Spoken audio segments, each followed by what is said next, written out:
Código Apocalipsis, el poder de la revelación.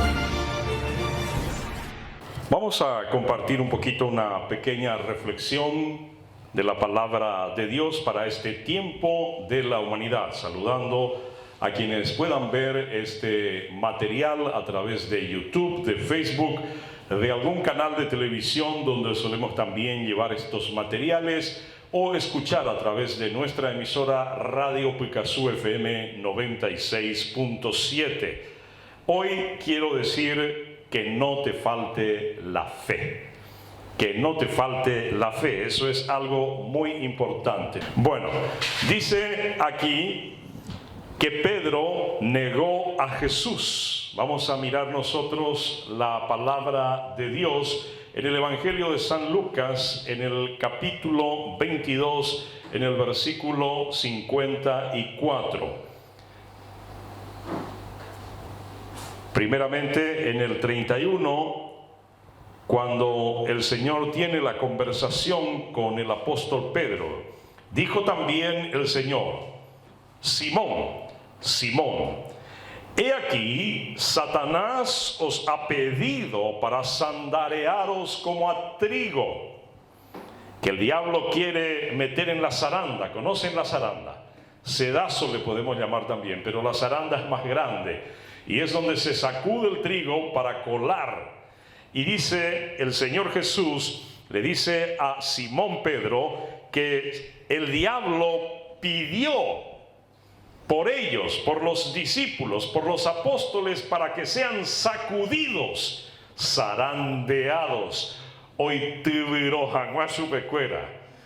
Y miren que el Señor Jesús no dice: mira, Pedro, yo le dije al diablo que si vos le tocas a uno de mis hijos, yo te voy a dar una corrección bien grande. No, Jesús no le prohibió al diablo que lo haga. Le dijo: yo he pedido al Padre para que no les falte fe. Amén, aleluya. Mira, pero yo he rogado por ti que tu fe no te falte. Era más importante la fe que el plan del diablo. Era más importante la fe que la zaranda. Era más importante la fe que cualquier cosa que pudiera ocurrir, porque pase lo que pase, aunque vengan tiempos difíciles, aunque la humanidad sea sacudida, aunque la tierra tiemble como un borracho, aunque los montes sean estremecidos, aunque sean sacudidas las potencias de los cielos, si estamos en Cristo y si tenemos fe, el justo por la fe vivirá. Amén. Y le dijo: Señor, Señor. Pedro era un discípulo conocido por su terquedad. Le dijo: Señor, dispuesto estoy a ir contigo no solo a la cárcel, sino también a la muerte. Y le dijo: Pedro, te digo que el gallo no cantará hoy antes que tú me niegues 3 veces que me conoces. En el versículo 54 dice que prendieron a Jesús y le llevaron y condujeron a casa del sumo sacerdote, y Pedro le seguía de lejos. Y habiendo ellos encendido fuego en medio del patio, se sentaron alrededor, y Pedro se sentó también entre ellos. Pero una criada, al verle sentado al fuego, se fijó en él y dijo: también este estaba con él. Pero él lo negó diciendo: mujer, yo no lo conozco. Un poco después, viéndole otro, dijo: tú también eres de ellos. Y Pedro dijo: hombre, no lo soy. Como una hora después, otro afirmaba diciendo: verdaderamente también este estaba con él, porque es Galileo. Y Pedro dijo: hombre, no sé lo que dices. Y enseguida, mientras él todavía hablaba, el gallo cantó. Entonces, vuelto, el Señor miró a Pedro, y Pedro se acordó de la palabra del Señor que le había dicho: antes que el gallo cante me negarás 3 veces. Y Pedro, saliendo afuera, lloró amargamente. Cuando estamos pensando en los tiempos venideros y cuando entendemos el desarrollo profético de la palabra de Dios, entendemos con certeza que estamos en los últimos tiempos. La humanidad está entrando en su recta final. El tiempo que vivimos ahora se llama principio del fin, pero no es principio de dolores, porque principio de dolores tendrá 4 cosas, que son terremoto, guerra, pandemia y hambruna. Para que tan solamente sea principio de dolores, tiene que ocurrir 4 cosas a nivel mundial en forma impactante. No estamos en principio de dolores. Este coronavirus es un bichito insignificante que es más miedo que otra cosa. Si bien es cierto que existe, si bien es cierto que puede producir muertes, lo cierto de todo esto es que el coronavirus no es tanto como nos han dicho. Hay muchos estudiosos científicos que hablan de ello y dicen: no nos hubiéramos muerto todos si es que lo dejábamos correr. Es más, algunos entendidos dicen que el sistema inmunológico ya hubiera activado el mecanismo de defensa en contra del coronavirus si se lo hubiera soltado. Pero cuando más estamos encerrados y más pánico se establece en la mente de la gente, entonces más efectos negativos estamos teniendo. Entonces ocurren una serie de cosas y viene el temor del coronavirus, viene lo que estamos contemplando y le damos permiso a la señora dictadura a establecerse en medio de la democracia con el permiso de todos nosotros. Señora dictadura, bienvenida. Usted puede ahora sacar a los policías a las calles y llevar al calabozo a cualquiera que ande por la calle. Señora dictadura, usted ahora tiene permiso para cerrar reuniones sociales, usted tiene permiso para cerrar iglesias, usted tiene permiso para esto, para aquello, para lo otro, con el permiso de todos nosotros, señora dictadura. ¿Por qué? Porque tenemos miedo. No tenemos fe. Y mucho más hablando en términos sociales del común de la gente que ni siquiera tiene una relación con Dios, la gente tiene miedo. ¿Y qué se necesita para calmar el miedo? Orden, encuartelamiento, encerrar a la gente, meter en sus casas. La dictadura viene como anillo al dedo. Pero no es eso lo que estábamos diciendo hace apenas unos 6 meses atrás, cuando cualquier pío en contra de los principios democráticos establecida en la mayoría de las naciones del mundo nos daba un toque de alerta. Nosotros en ese contexto ya saltábamos de rabia y decíamos: estamos en democracia. Y ahora la democracia se hizo añicos con el coronavirus. Lo único que nos dejan hacer libremente es decir lo que queremos, y las redes sociales se van de un lado para el otro. Es la gran Babilonia cibernética. Ahí está la Babilonia. Babilonia significa confusión. Facebook es un enjambre de confusiones. Yo tengo Twitter, pero no uso, ya jetama. Tengo también Instagram, pero no uso, ya demasiadas cosas. Ahí con aguantar algunas cositas de Facebook y tratar de publicar algunos videos en YouTube, ya se me agota la chispa de tanta invasión informativa. Pero las cosas están allí y el temor está allí y la dictadura viene. Y viene una crisis económica seguramente. Estuve escuchando a Robert Kiyosaki, que es el autor del libro Padre Rico, Padre Pobre, y él estaba diciendo que según su análisis, algunos dicen que la economía va a caer en B, es decir, va a caer al fondo y va a subir vertiginosamente para reposicionarse, dice él. Otros dicen que la economía va a caer como una U, que va a ir al fondo y va a tener un gradual punto de recuperación para ir subiendo de nuevo. Otros dicen, según decía justamente este señor, que la economía va a estar a partir de ahora como una W, abajo, arriba, abajo, arriba. Y él decía: ninguno de esos 3 puntos a mí no me convence. La economía del mundo va a ir en L. Caemos abajo y nos mantenemos allí por mucho tiempo. Eso él decía. Vamos a tener una crisis económica. Ciudad del Este, tan solamente Ciudad del Este, está perdiendo, según el noticiero de hoy, 20 de junio del 2020, $400 millones al mes. Saltos del Guairá está por ahí cerca, con una economía un poco más limitada, pero está perdiendo unos $300 millones al mes. El gobierno está dejando de recaudar muchísimos impuestos y sin embargo tiene más gastos que nunca. Aparte de la corrupción que tiene que seguir satisfaciendo las expectativas de los corruptos, está el problema de estar girando dinero con los programas sociales que, bueno, por fin le dan algo al pueblo, ¿verdad? Y está allí girando, y también está el problema de la ANDE que va a tener que absorber debido a su muy mala gestión que hicieron, sobrefacturando vergonzosamente al pueblo, hasta que Busarquis, el diputado o senador, tuvo que presentar un proyecto para trabar la ambición descarada de la ANDE, con el cual quiso sobrefacturar a gente pobre. Gente que pagaba 200, 300 mil, les vino facturas de millones. Fue vergonzoso. Al final el chiste le sale al revés y van a tener que ellos encontrar varios millones de dólares para pagar la cuenta. Y mientras el Estado pueda seguir pagando, no hay problema.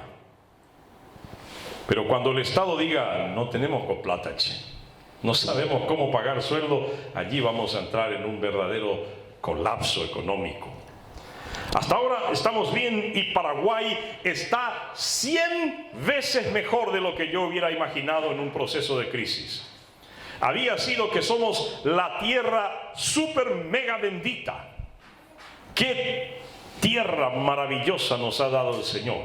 Somos granero del mundo, provisión del mundo. Tenemos trigo, tenemos arroz, tenemos todo lo que pueda hacernos falta, y eso al parecer va a ir bien con nosotros aquí en Paraguay.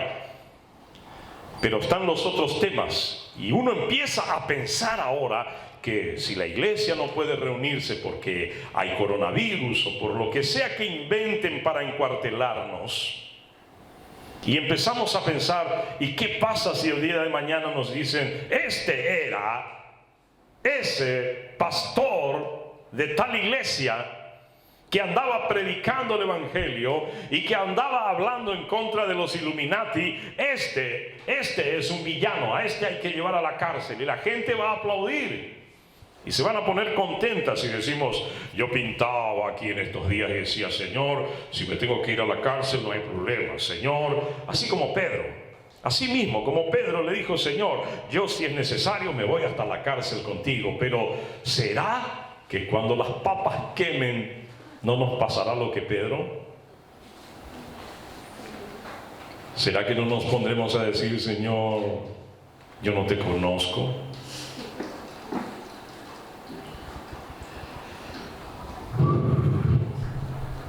Yo quiero que ahora le des templanza a tu espíritu y a tu corazón y lo prepares, porque ese momento está cercano. Y tendremos que hacer de tripas corazón. Y vamos a tener que empezar a tener la actitud correcta. Ser los valientes que son capaces de defender la predicación de la palabra de Dios. Mientras cierren la puerta de la iglesia, todavía no es grave el problema. Porque pueden cerrar los templos, pero no acallan nuestras voces y podemos predicar más que nunca. Tenemos libertad de predicar en Facebook, de publicar versículos bíblicos, de grabar videos. Ustedes, ¿por qué no graban cada uno de ustedes un videíto? Hola, yo soy fulana, soy de Caguazú, trabajo, estudio, hago esto, hago aquello. Estoy en mi casa hoy, en el patio, en el jardín de mi casa, y quiero decirte una cosa. La Biblia dice que Jesús murió por ti en la cruz. La Biblia dice que Jesús te ama. La Biblia dice que si recibes a Jesús en tu corazón, serás salvo. Cualquiera de nosotros puede hacerlo, hermanos. Alguien cree que para ser predicadores tenemos que ser teólogos, que tenemos que pasar 4 años en el instituto bíblico y recibirnos todo de eso. No. Predicar es testificar de Jesús. Él dijo a sus apóstoles en Hechos capítulo 1, versículos 6 y 8, cuando les dijo: he aquí, vendrá sobre vosotros el Espíritu Santo y les dará poder. You will be empowered. Serán apoderados, recibirán el poder del Espíritu de Dios para ser mis testigos. Y para ser testigos de Dios no necesitamos un doctorado en teología, necesitamos haber experimentado la vida sin Cristo y con Cristo. Y habiendo entendido que sin Cristo no podemos hacer nada, ahora que somos de Cristo, pues prediquemos de Cristo. ¿Y cómo? Vos sabés, amiga, vos sabés, amigo, vos sabés, mi cuate, vos sabés, primo, será que mi vida era un desastre, que a mí me fue así y asá, que yo tuve que pasar por esto, por aquello y por lo otro. ¿En serio, vio? ¿Y cómo vio saliste? Le entregué mi vida a Jesús, a la gran 7. ¿Y eso cambió tu vida? Sí, eso cambió toda mi vida. Eso ocurrió cuando este pobre clamó al Señor y Él me oyó y me libró de todas mis angustias, me sacó del pozo de la desesperación y me puso a caminar sobre roca firme, esa roca firme que es en Cristo Jesús. Y tengo un nuevo testimonio, una nueva vida, una nueva manera de ver el mundo. No me asusta el coronavirus, ni me asusta lo que vendrá después, ni las guerras venideras, porque estoy confiado en el dueño de la vida. Si acaso tengo que morir, pues no moriré, porque aunque esté muerto, estaré vivo en Cristo Jesús. La muerte para mí ya no existe, porque la muerte es la separación de Dios, y yo nunca voy a ser separado de Dios. Pablo dice a los corintios que ni la muerte, ni lo profundo, ni lo alto, ni principados, ni potestades, nada de nada de nada me separará del amor de Dios que es en Cristo Jesús. Y ese mismo apóstol Pedro, cuando escribe su carta, en su primera carta en el capítulo 1 dice: para que sometida a prueba vuestra fe, mucho más preciosa que el oro, el cual aunque perecedero se prueba con fuego, sea hallada en alabanza, gloria y honra cuando sea manifestado Jesucristo, a quien amáis sin haberle visto, en quien creyendo, aunque ahora no lo veáis, os alegráis con gozo inefable y glorioso, obteniendo el fin de vuestra fe, que es la salvación de vuestras almas. Solo imaginarme yo la película de Pedro. Pedro era el valiente que dijo: Señor, yo no te negaré jamás, me iré contigo a la cárcel si hace falta. Pedro era el terco, pero firme seguidor de Jesús. Pedro le dijo a su esposa un día: che, fulana, le conocí a un maestro.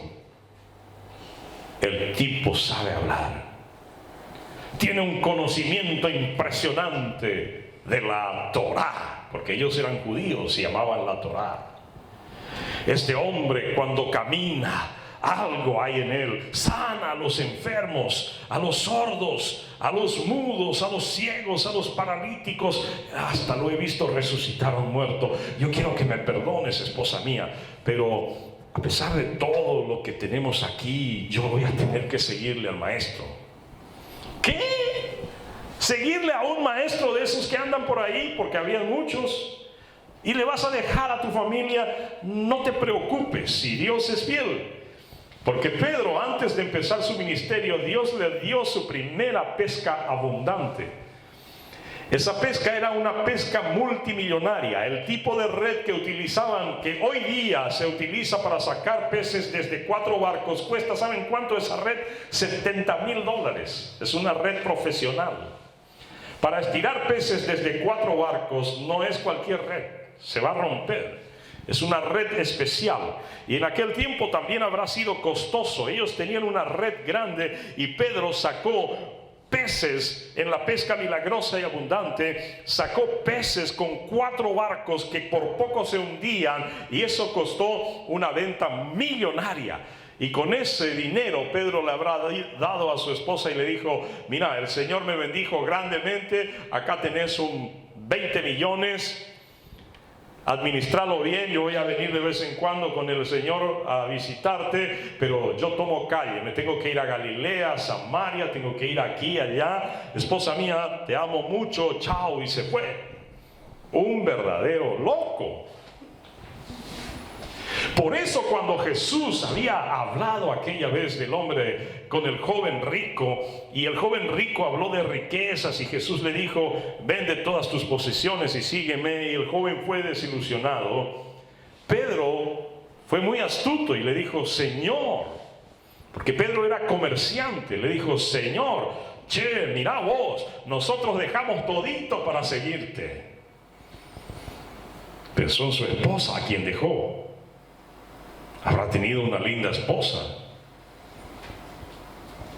Pensó en su casa, en sus hijos. Le dijo: Señor, nosotros dejamos todo para seguirte. Vos, pico, ¿qué nos vas a dar a cambio, che? Porque él habló de negocios con el joven rico, y el joven rico se perdió el negocio de su vida. Porque Jesús le dijo: en verdad les digo a ustedes que dejaron esposa, hijos, padres, madres, familias para venir en pos de mí, que yo les daré 100 veces más en esta vida y en la otra, la vida eterna. ¡Wow! Era un buen negocio. Ahora, la pregunta que nos hacemos es si Pedro cobró esa recompensa que el Señor le prometió aquí en esta vida. Sí cobró. Cobró porque él tuvo, después de la resurrección del Maestro, otra superpesca milagrosa que estaba valuada en varios millones. Y no solo eso, dice la Biblia en Hechos de los Apóstoles que los miembros de la congregación donde ellos se reunían, donde empezaron a formar las iglesias cristianas, vendían sus pertenencias y venían y lo depositaban ¿a dónde? A los pies de los apóstoles. O sea, ellos estaban recibiendo fortunas, hermanos, pero otra vez Pedro fue más inteligente que pensar en la fortuna que recibían, y dijo: esto no me va a servir mucho aquí, mejor hago tesoros en el cielo. Y ellos no tomaron las riquezas que vinieron a ellos, sino que lo redistribuyeron. Porque en el reino de los cielos no se compra ni se vende, se da y se recibe, se da y se recibe, se da y se recibe, se da y se recibe. ¡A su nombre! ¡Oh, aleluya! Hay gente que le dice: Señor, si tú me das tal cosa, yo te doy tal cosa. Y Dios dice: este no entiende nada. Dame tú primero y te doy yo después. Porque el dueño del pacto es Dios, no el hombre. Entonces, hermanos, Pedro anduvo allí, pero ocurrió que el supermaster a quien él seguía, Number One Master, ese sí que era un maestro. ¡Wow! Invencible. Ese maestro va a soplar sobre el ejército romano y se van a caer todos al piso, y él va a tomar el poder del reino de Israel, y ese va a ser mi cuate, mi gran amigo, mi maestro. Así pensaba Pedro seguramente entre las banalidades de su mente carnal. Pero su maestro no tomó ningún reino, murió en la cruz. Y ese Pedro que un día le dijo a su esposa que iba a seguir al mejor de los maestros que haya pisado la tierra, se va un día con la cabeza bien agachada, con tanta vergüenza, con tantas ganas de llorar, con tanto desánimo, a decirle: mi amor, le mataron a mi maestro. Me dijiste luego vos que no me vaya, pero estoy destrozado, esposa mía. Le mataron a mi super maestro. Sí, le clavaron en la cruz, te habrás enterado. Yo estuve mirando desde lejos, tenía vergüenza, cómo le escupían en la cara, cómo le ponían una corona de espinas, cómo le maltrataban, cómo le insultaban. Todo yo estuve mirando. Yo creí que él iba a ser el rey de Israel, pero lo he visto llenarse de sangre su cara, su espalda, lo he visto destrozarse. Y ese maestro mío ya está muerto. Ahora, esposa mía, perdóname, porque te dejé por ese maestro a quien yo creía tanto, pero que está muerto. Y bueno, y no sé, ¿no viste por ahí mis redes a ver si tengo ganas de volver a salir a hacer una pesca por ahí? Porque mi maestro está muerto. Qué decepción se habrá llevado Pedro, qué dolor, qué angustia. Porque no estaba entendiendo entonces que el Señor le dijo: al tercer día me levantaré de entre los muertos. Así que cuando Pedro estaba con los demás discípulos en el aposento alto y que estaban allí encerrados, llenos de miedo, y entró el Señor Jesús atravesando las paredes y les dice: paz a vosotros, yo soy el Maestro. El corazón de Pedro habrá estallado tanto, pero aún así no entendía, pero bueno, resucitó, pero ¿y qué? Ahora, ¿cuándo va a volver a morir? No entendía hasta que vino el Espíritu Santo sobre ellos, y el Espíritu Santo les hizo entender, les dio la revelación, el poder, el conocimiento y el entendimiento de la obra más grande que se haya hecho en el universo. Ni ponerle llama al sol, ni apagar un firmamento, ni crear galaxias y constelaciones no era nada aquello que había acontecido delante de sus ojos. Jesús dijo a los fariseos, les dijo: en verdad les digo que muchos habrán querido tener el privilegio que tienen ustedes de ver al Hijo de Dios caminando sobre la tierra. Y ese fue Jesús, el Hijo de Dios que caminó sobre la tierra. Era Dios que se hizo hombre para morir en medio de nosotros y por nosotros, para darnos salvación y vida eterna. Y cuando Pedro entendió eso, wow, esto sí es diferente. Y Pedro se convirtió en ese gran apóstol.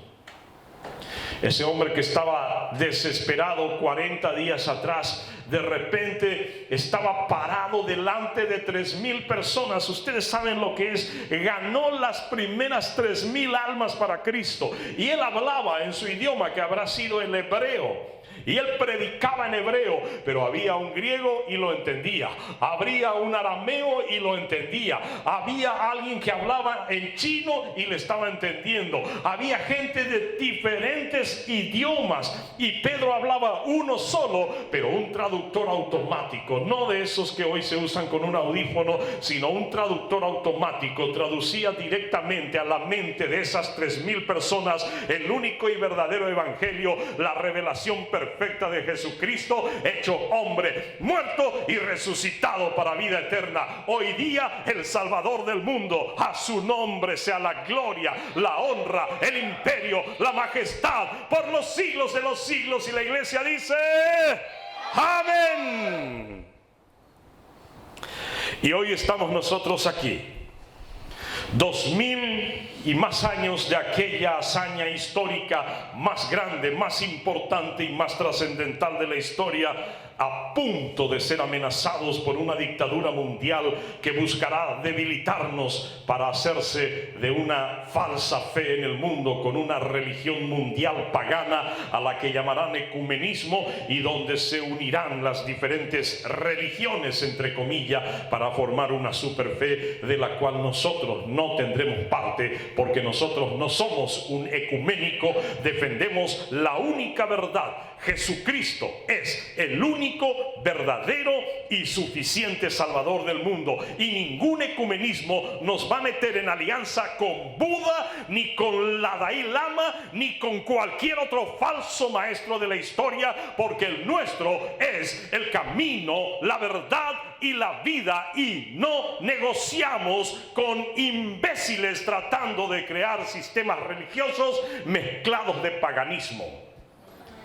Tenemos la fe suficiente para hacer aquello que Jesús dijo: oh, mira, iglesia alfa y omega de Caguazú, mira que el diablo me ha pedido para zarandearos, y les va a zarandear. yo solo pido que no les falte fe. ¿Quién quiere tomar esa fe? ¿Quién quiere decir, Señor, yo quiero de esa fe, de la que permitirá predicar en tiempos difíciles, pase lo que pase, aunque me cueste la vida? Código Apocalipsis, el poder de la revelación.